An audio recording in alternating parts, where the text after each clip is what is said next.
Next हम चलते हैं एंटी साइकोटिक्स पे। ओके, एंटी साइकोटिक्स तो साइकोसिस। तो साइकोसिस का क्या मतलब बताया मैंने? व्हाट इज साइकोसिस? Loss of touch with reality. Very good, excellent. तो loss of touch with reality, that is साइकोसिस।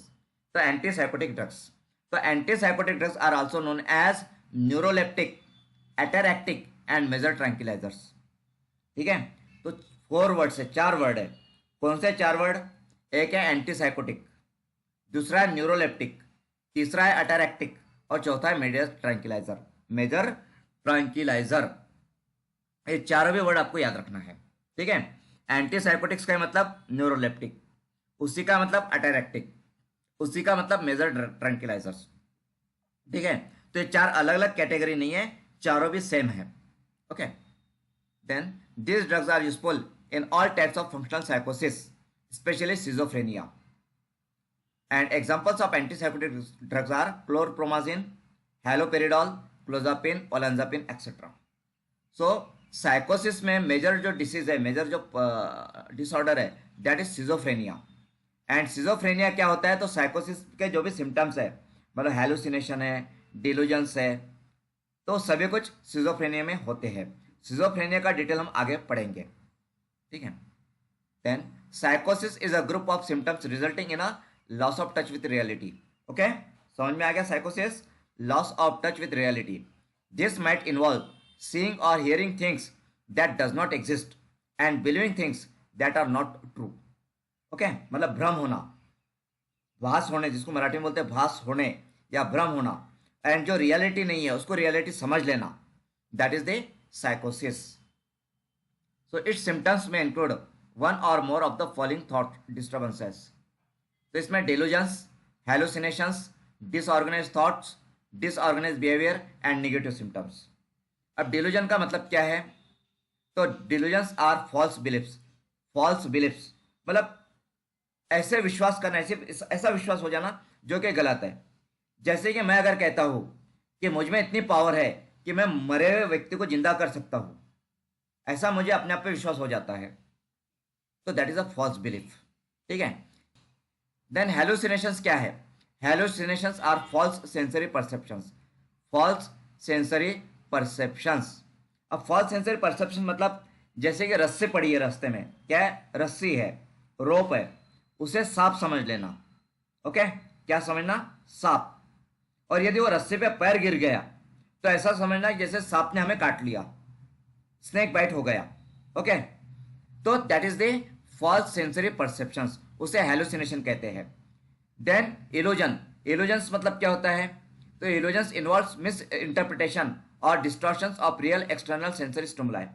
तो रियल एक्सटर्नल सेंसरी स्टिमुलाई मतलब मैं कुछ बात कर रहा हूं, मैं कुछ बोल रहा हूं, ठीक है, मैंने बोला आपको फार्मेकोलॉजी पढ़ना है, ठीक है, और आपने समझ लिया कि आपको फार्मेकोथेरेपिटिक्स पढ़ना है।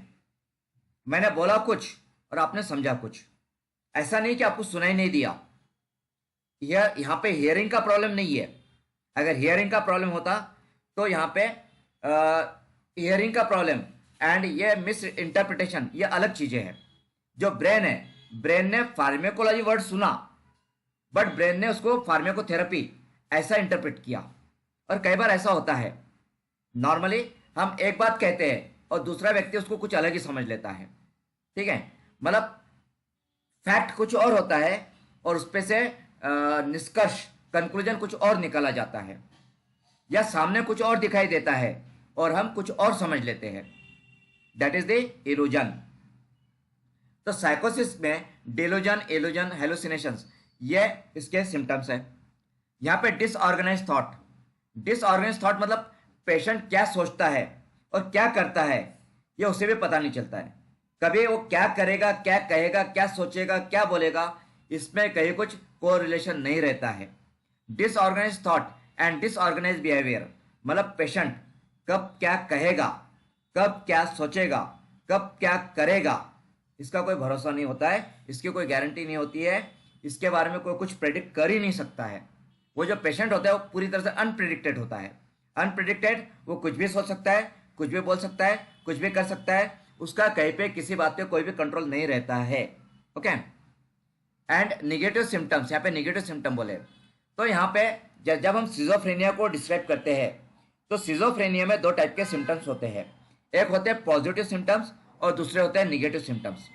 निगेटिव सिम्टम का मतलब जो हमारा नॉर्मल बिहेवियर होता है, नॉर्मल बिहेवियर, और नॉर्मल बिहेवियर में या रूटीन बिहेवियर में जो भी हमारे कैरेक्टरिस्टिक्स होते हैं उसमें से यदि कुछ कम हो जाए तो दैट इज निगेटिव सिम्टम।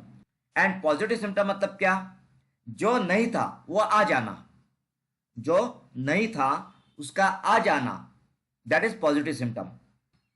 जैसा अनहेडोनिया, अनहेडोनिया का क्या मतलब बताया था मैंने, अनहेडोनिया Not feeling happy. Yes, not feeling happy in happy situations, present situation.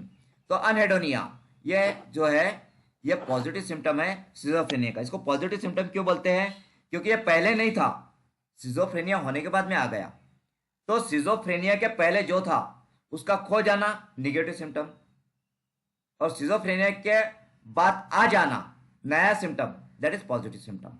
ठीक है, चलिए आगे बढ़ते हैं।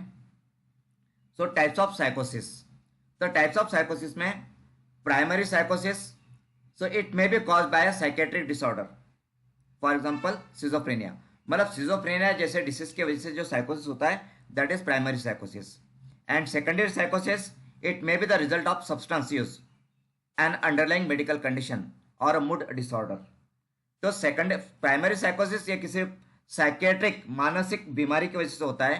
तो सेकेंडरी साइकोसिस सब्सटेंस यूज, सब्सटेंस यूज मतलब नशा करना, ठीक है, जो लोग नशा करते हैं, ड्रग्स का नशा, हेरोइन का नशा, एंड बहुत सारे नशीले पदार्थ होते हैं, ठीक है, नशीले, तो नशा करने की वजह से जो साइकोसिस होता है दैट इज सेकेंडरी साइकोसिस या अंडरलाइंग मेडिकल कंडीशन।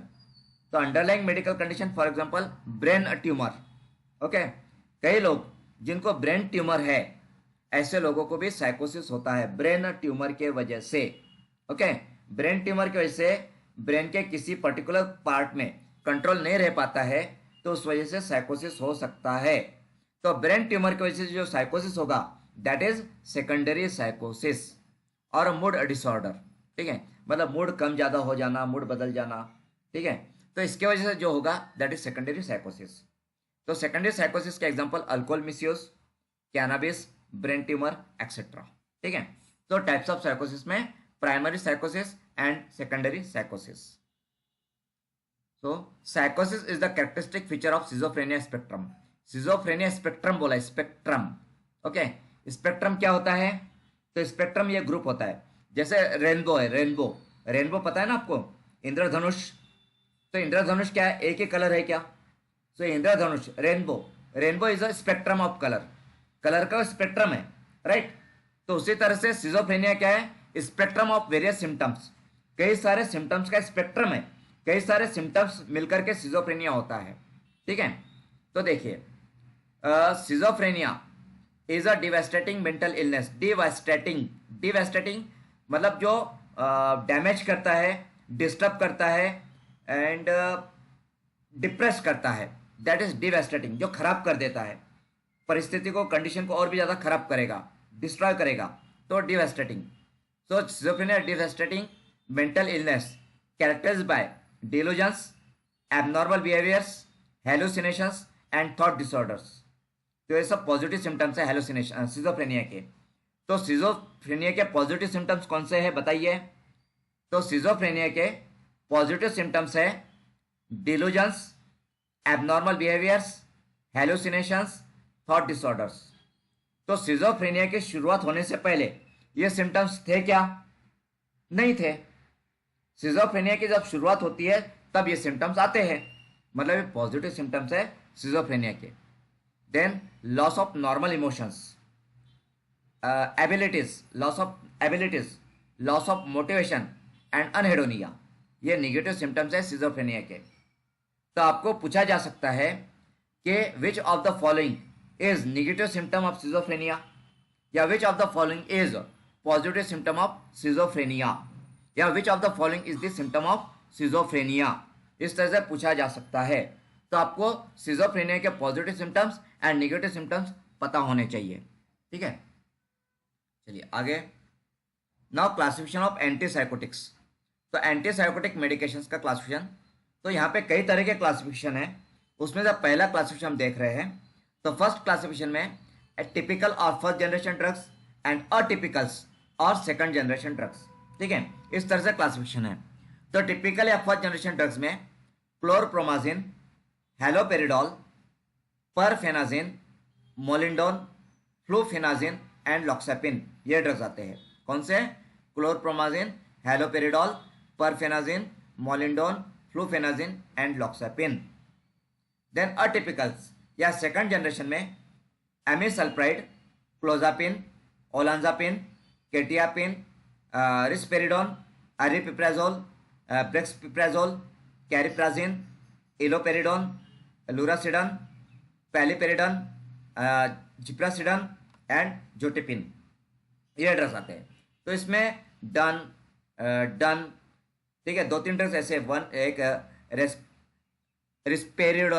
रिस्पेरिडन है, देन इलोपेरिडन है, लुरासिडन है, प्रालिपेरिडन है, जिप्रासिडन है। तो ये डन वाले ड्रग। एंड एपिन वाले ड्रग, ठीक है, एपिन, तो एपिन वाले ड्रग क्लोजैपिन, ओलेंजापिन, केटियापिन, ठीक है। देन इसमें एपिन, ओके, देन एपिन के बाद में इसमें ये झोटेपिन है, एपिन है, EPIN, एपिन, ओके। देन एजोल, एक ही एजोल वाले, इसमें एरिपिप्राजोल एंड ब्रेक्सपिप्राजोल, ये एजोल वाले ड्रग है। ठीक है, तो इस तरह से आपको ये ड्रग्स के नाम याद करने पड़ेंगे। यहाँ पे आपको पूछा जा सकता है कि अटिपिकल कौन सा है, टिपिकल कौन सा है। ठीक है, देन नेक्स्ट क्लासिफिकेशन है एंटीसाइकोटिक्स में on the basis of affinity for dopamine D2 receptors. Now ये जो एंटीसाइकोटिक ड्रग्स है, जो भी हमने टिपिकल अटिपिकल ड्रग्स देखे हैं, ये ड्रग्स का मैकेनिज्म कैसा है। तो ये atypical drugs generally dopamine D2 receptors को बाइंड करते हैं, डोपामिन D2 रिसेप्टर्स को। अब डोपामिन D2 रिसेप्टर्स का काम क्या है?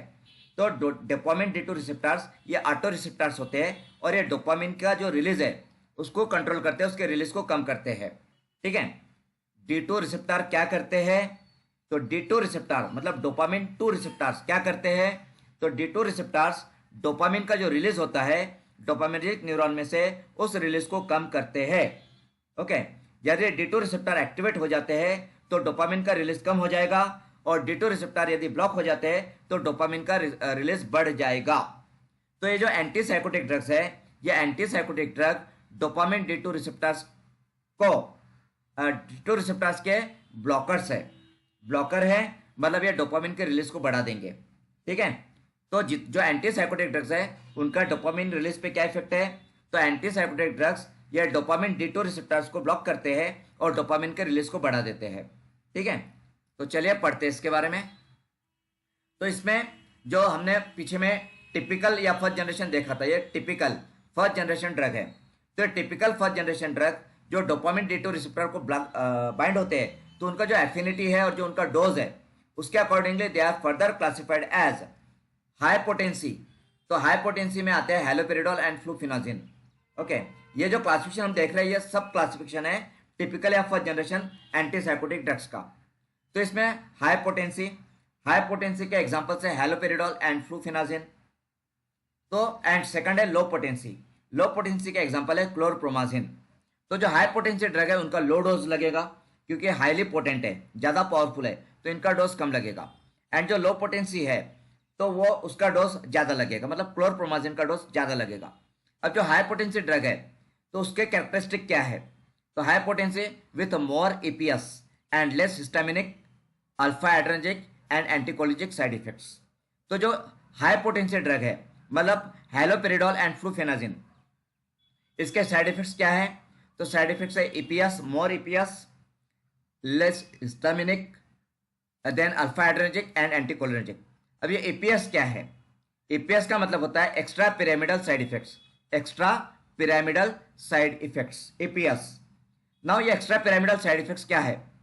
तो ये जो हाई पोटेंसी ड्रग है ये एक्स्ट्रा पिरामिडल सिस्टम को एक्टिवेट करके इफेक्ट्स प्रोड्यूस करते हैं। नाउ एक्स्ट्रा पिरामिडल सिस्टम क्या है? तो एक्स्ट्रा पिरामिडल सिस्टम ये सेरेब्रल कॉर्टेक्स में होती है, जो कि बॉडी के मूवमेंट को कंट्रोल करती है, कोऑर्डिनेट करती है। ठीक है, तो एक्स्ट्रा पिरामिडल सिस्टम क्या है? तो ब्रेन में, सेरिब्रल कॉर्टेक्स में एक्स्ट्रा पिरामिडल सिस्टम होती है जो कि बॉडी मूवमेंट को कंट्रोल करती है एंड कोऑर्डिनेट करती है। नाउ ये जो हैलोपेरिडोल या फ्लूपिनाजिन ड्रग है, हाई पोटेंसी ड्रग है, ये एक्स्ट्रा पिरामिडल सिस्टम को अफेक्ट करते हैं, उसको एक्टिवेट करते हैं एंड जो बॉडी मूवमेंट है उसका कंट्रोल नहीं रह पाता है, उसमें कोऑर्डिनेशन नहीं रह पाता है। मतलब जो हमारी फेशियल एक्टिविटी है, मस्कुलर एक्टिविटी है, स्केलेटल मसल्स की एक्टिविटी है, वो एक्टिविटी डिस्टर्ब होगी, उस पर कोई कंट्रोल नहीं रहेगा। मतलब जो हमारा आइज का मूवमेंट है, आइज मूवमेंट, या हमारा जो फेशियल मूवमेंट है, उसके पे कोई कंट्रोल नहीं रहेगा। That is the EPS. तो यहाँ पे ब्रैडिकाइनेशिया हो जाएगा, मतलब बॉडी की मूवमेंट स्लो हो सकती है, बॉडी के डिफरेंट मूवमेंट्स में कंट्रोल नहीं रह पाएगा। ठीक है, तो दैट इज ईपीएस।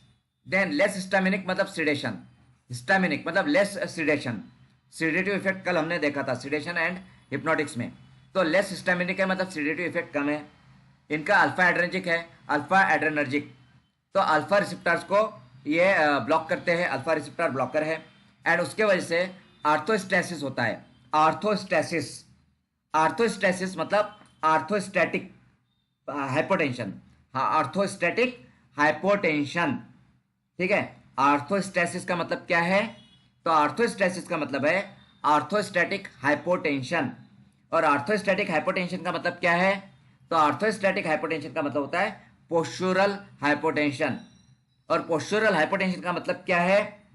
तो यदि कोई व्यक्ति, कोई भी पर्सन लेटा हुआ है, सोया हुआ है या बैठा है और सडनली खड़ा हो जाता है, बिल्कुल सडनली खड़ा हो जाता है, तो जो हाइपोटेंशन होता है, जो लो बीपी होता है, that is known as postural hypotension या आर्थोस्टैटिक हाइपोटेंशन या आर्थोस्टेसिस। तो ये जो हाई पोटेंसी ड्रग है, high potency antipsychotic drug typical में आते हैं, तो ये अल्फा एड्रेनर्जिक ब्लॉकर है जिससे ये आर्थोस्टैटिक हाइपोटेंशन मतलब पोस्चुरल हाइपोटेंशन प्रोड्यूस करते हैं।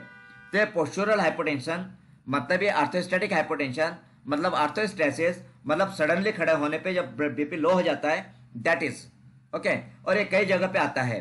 तो यहाँ पे मैं आपको जो बेसिक कंसेप्ट है वो क्लियर करने की कोशिश कर रहा हूँ, इसलिए हमें यहाँ पे समय ज़्यादा लग रहा है।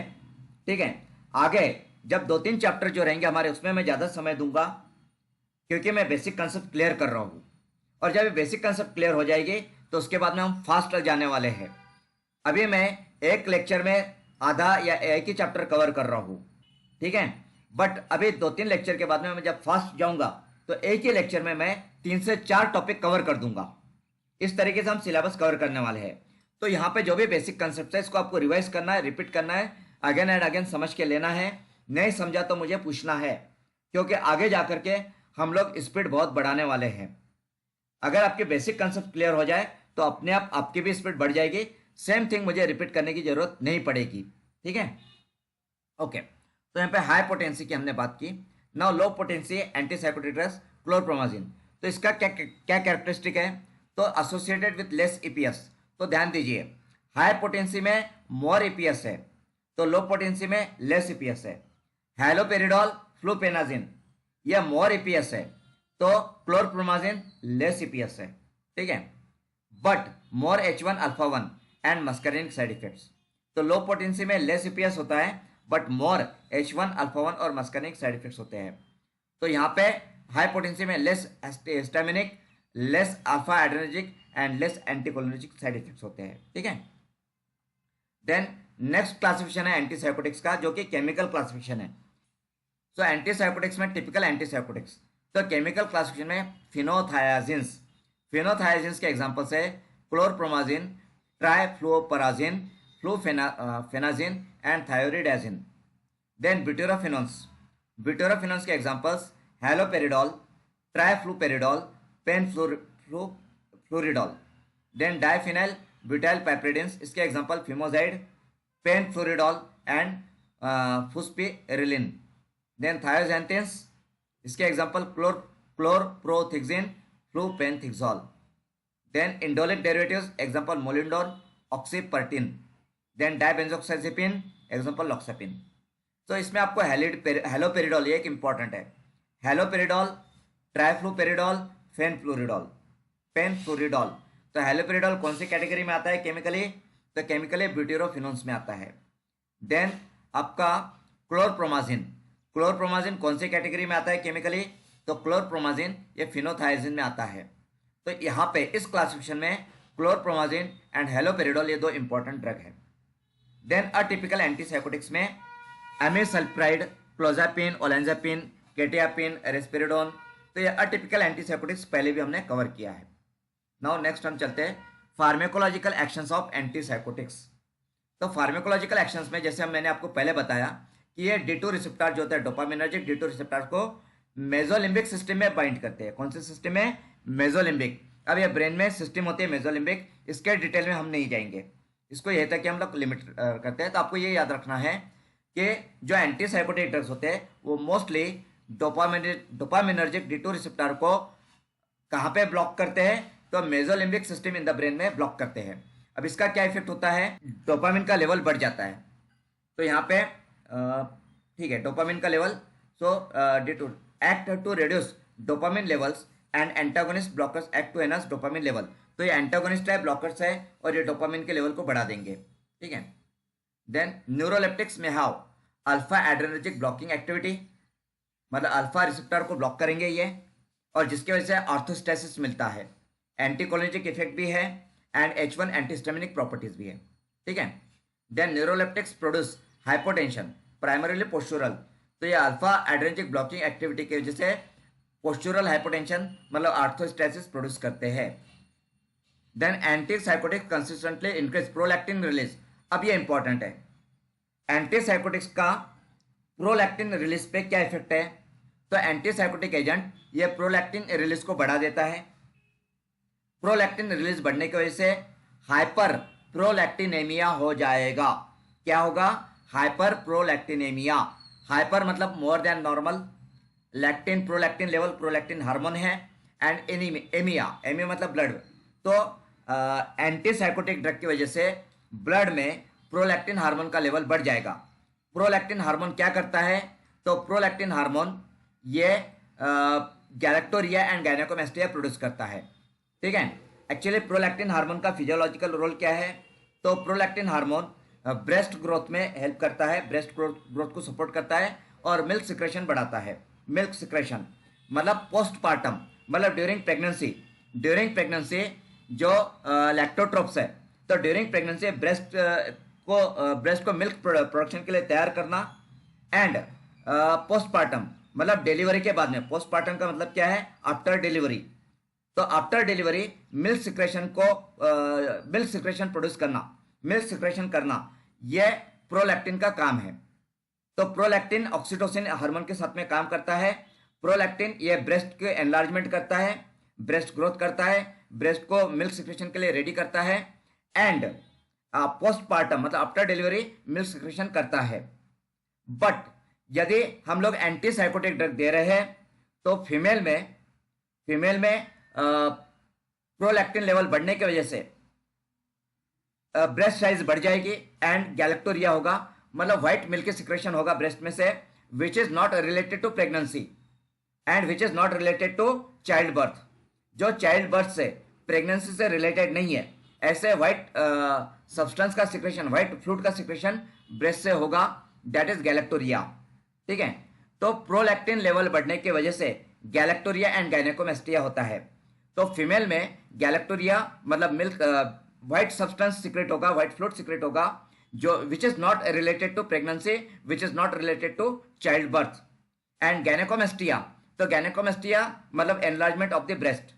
तो जनरली मेल में ये इफेक्ट दिखाई देगा। ओके। तो अगर मेल को हम एंटीसाइकोटिक ड्रग देते हैं तो मेल में गायनेकोमेस्टिया दिखाई देता है, एनलार्जमेंट ऑफ द ब्रेस्ट हो जाएगा।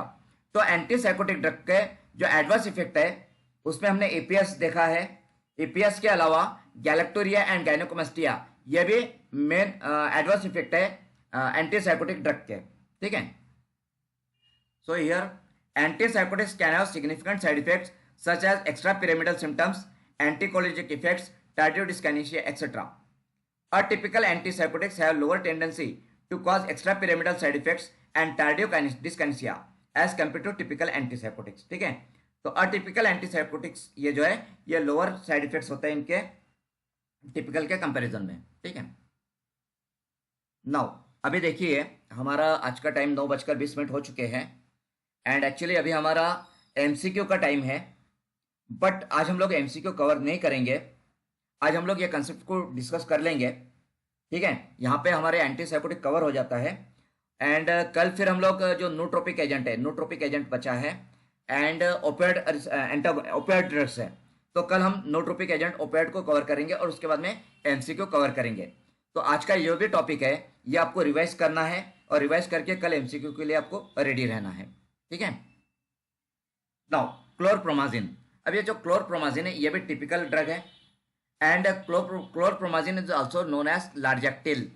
याद रखिए कौन सा ड्रग है जो लार्जेक्टिल के नाम से जाना जाता है, तो क्लोरप्रोमाजिन ये एंटीसाइकोटिक ड्रग है जो कि लार्जेक्टिल के नाम से जाना जाता है।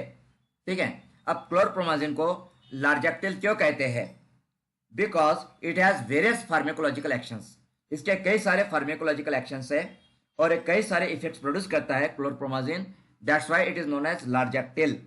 तो कौन से ड्रग को लार्जेक्टिल कहते हैं, तो chlorpromazine is known as लार्जेक्टिल।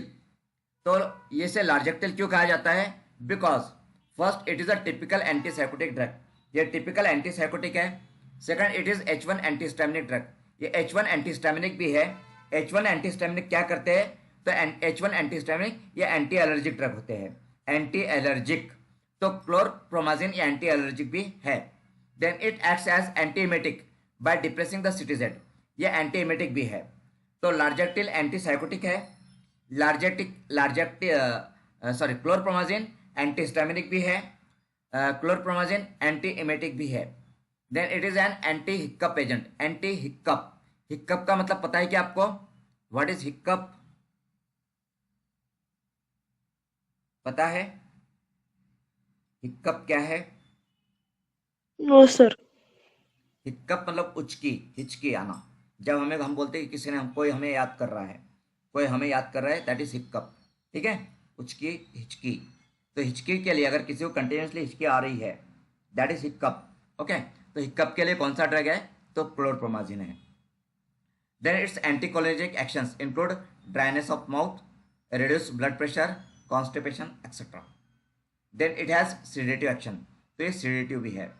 Then it may cause weight gain and pseudo pregnancy condition. Pseudo pregnancy जैसे मैंने आपको बताया था कि जो एंटीसाइकोटिक ड्रग है वो गैलेक्टोरिया प्रोड्यूस करते हैं। ठीक है, मतलब ब्रेस्ट में से वाइट सब्सटेंस सीक्रेट होगा मिल्क जैसा, but it is not milk. Okay, and जो ये प्रेगनेंसी रिलेटेड नहीं है, मतलब इससे हम बोलेंगे स्यूडो प्रेगनेंसी। ये जो कंडीशन होती है that is known as pseudo pregnancy. तो स्यूडो प्रेगनेंसी में लैक्टेशन जैसी कंडीशन आती है। Okay, then it is a skeletal muscle relaxant, ये स्केलेटल मसल रिलैक्सेंट भी है। ओके, तो क्लोरप्रोमाजिन के कितने एक्टिविटीज है, तो 8 एक्शंस होती है क्लोरप्रोमाजिन की। तो क्लोरप्रोमाजिन के जो एक्शंस है इस पे भी एमसीक्यूज बनता है एंड क्लोरप्रोमाजिन को लार्जेक्टिल कहा जाता है। ठीक है, देन नेक्स्ट ड्रग है नोट्रोपिक एजेंट। तो नोट्रोपिक एजेंट्स को हम लोग कल कवर करेंगे।